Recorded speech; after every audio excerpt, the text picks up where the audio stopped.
It's your pastor, Lawrence Souffrant, excited about the change you're about to experience. Let me tell you something about myself. I'm probably one of the easiest people to go out to eat with, because if we're going to a familiar restaurant, I already know what I'm gonna order. I enjoy eating good food. I enjoy eating. And once I find something that I like, I just go after it. If I want pancakes, I'm getting pancakes. If I want a Greek salad, I'm getting a Greek salad. Because if I've already had it, then I know exactly what it is that I want. So if I go to a new restaurant, it may take me a while to figure out what it is that I want to order. And that's because I've never been there.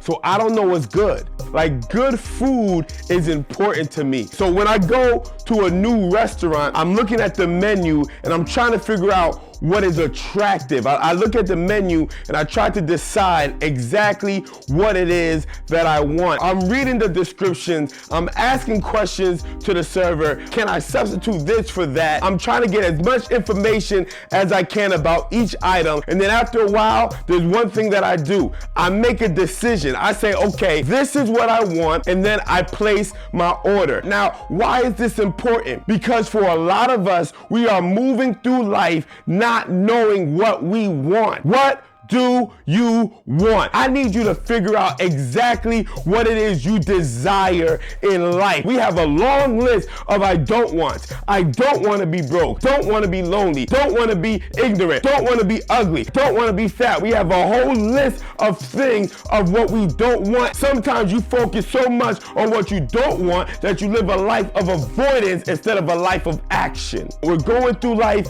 trying to avoid things versus trying to achieve things. We go through life trying to avoid failure, trying to avoid mistakes, trying to avoid problems. We maneuver through life just trying to avoid as much as we can. So we don't know what we want. All we know is what we don't want. The problem is that at the end of your life, you're left with nothing. You have no accomplishments. All you have are things that you avoid. You don't walk into a restaurant and say, well, I don't want the burger, don't want the fish, don't want the soda. And I don't know how long you've been going through this cycle, because you never made a declaration as to what you want. You have to stop trying to avoid things. Try something new. You know what I like about restaurants? Talking about good restaurants. If you order something that you don't like, you can return it. You ordered it and you try it and you sampled it and you say, you know what? The description looked like it was gonna be good, but now that I tried it, I realized that this is not what I want. You can return it, and you can return it and ask for something else. See, this is why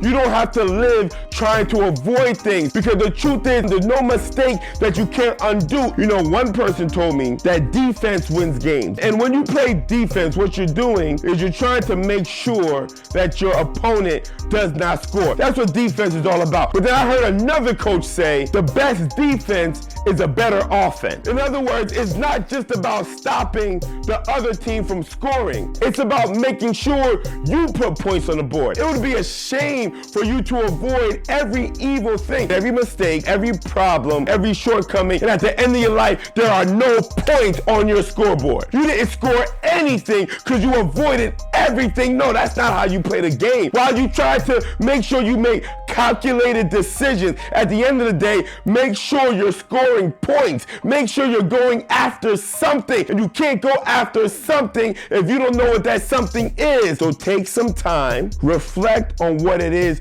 that you really want. And don't make it vague. Don't just say, I want to be successful. What does success look like? Don't just say, I want to be happy. What does happiness look like? Find the best way to articulate your desires. I'm not asking you to decide what is possible. I'm asking you to decide what you desire. You can have whatever you ask for, and it will be given to you. Don't let anybody tell you you can't have it. Don't believe anyone that says you don't deserve it. You don't listen to them. You make your request. No, you don't have it because you did not ask for it. So figure it out. What do I really want from life? What would make my life awesome? What would make my life complete? What kind of house? What kind of spouse? How many kids? How many bedrooms? What's the color of the carpet? What kind of floors am I gonna to have? Do I want to have a life of joy? How do I want to help people? What are the desires of your heart? You'll be surprised at how many yeses you would receive if you would only ask. Don't assume the no, and don't avoid the mistakes. Achieve greatness by making your order clear